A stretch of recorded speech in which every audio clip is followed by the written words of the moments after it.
Hello, my name's Evan, and this is my week 25 tenor saxophone video. I'm an adult beginner who's been practicing the tenor saxophone, and this last week I started playing a new song. It's a saxophone classic, Tequila, which I am going to play. I will warn in saying that once it gets to a certain part of the song, my rhythm and my intonation, hitting the notes and everything pretty much just falls apart, and I kind of just stumble through that bottom part. But I'm hoping that I'll get this song more in tune and playing better with the backing track. The other thing after this video I'll talk about briefly is I traded in my YTS-33 for more intermediate / pro horn. This is a YTS-34II Allegro, and I'll just talk a little bit briefly about why I did that and what that experience was like. So anyways, let me get to the song.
At that point, it just kind of turns into noise. I'm all over the road. But I really hope I can, once I get that bottom part down, I can play the entire song with the backing track. But it goes into, some high F, high E, jumping around here and there, and I'm just not quite ready for that yet. Anyways, okay. So, the YTS-23 saxophone. I'm going to try and make this as quick as possible for you guys, okay?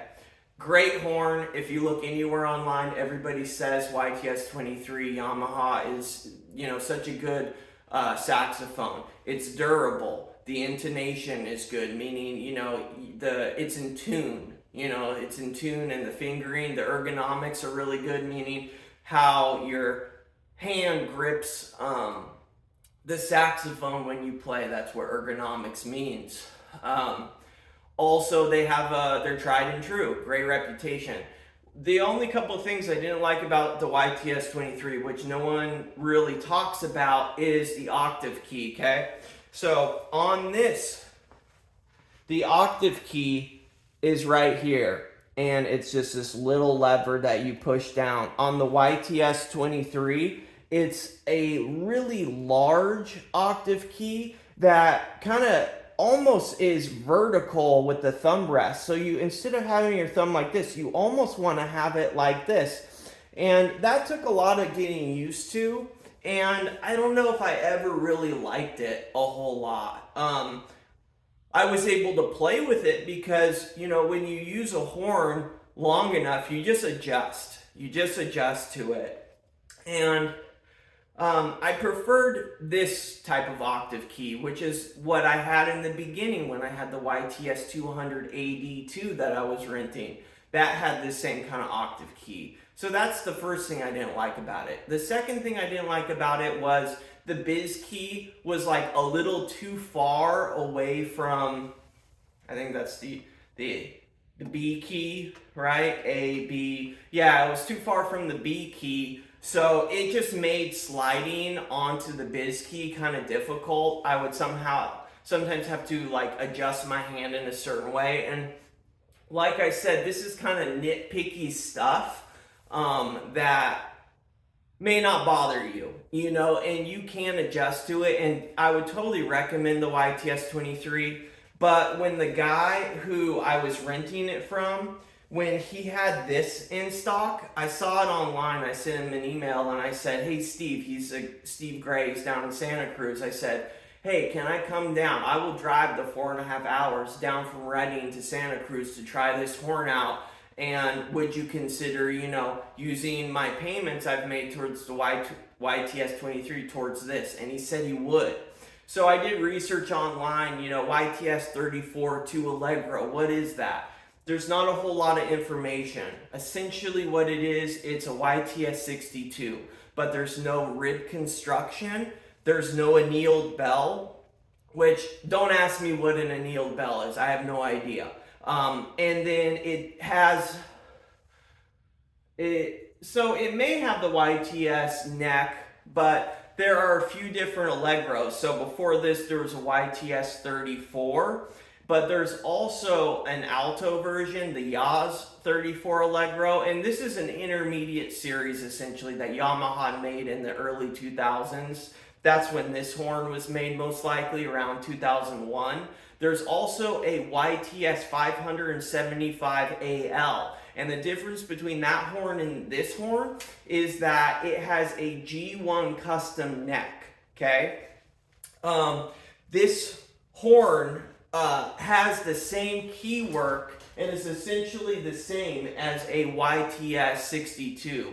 And I felt like I was getting a really good deal, and I had an opportunity to step up to a nicer horn while still being able to make the same amount of payments I was on the YTS-23 just for a longer amount.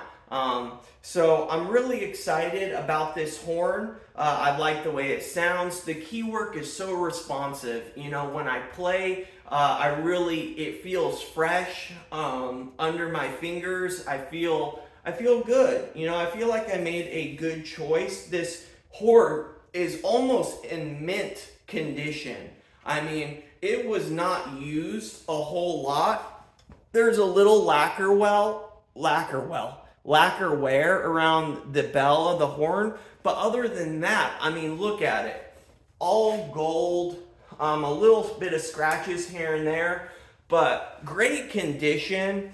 Steve replaced a couple of the pads, but I'm not having any problems with leaks or, you know, wonky sounds or anything unusual. You know, I've had to adjust to this horn and get used to it. There's some different things about it. For example, this C sharp is in kind of a different spot than it was on the YTS-23. So when my pinky, you know, will go down to try and hit it, I'll miss sometimes because I'm used to having my hand in a certain way. You know, I played the YTS-23 for over 2 months. So I've had this horn for about, 4 days now, and I'm finally starting to kind of get used to it, and I am liking it. So this will be the horn I have for the near foreseeable future. Next time I upgrade, it might be a vintage tenor, or it might be like a Yanagisawa, or if I win the lotto, a Selmer Mark V or something like that. So anyways, next week's video, that's going to be my 6-month anniversary of playing the tenor saxophone. So I'm going to have a few songs that I've been working on, and I'm going to hopefully be able to play them and make a 6-month video, tenor saxophone progress where I'm at. So hopefully that's everything I meant to say about the 34, and I hope you enjoyed the beginner's version of Tequila on the tenor saxophone. Have a great day. Enjoy the Super Bowl if you're a fan. See you later.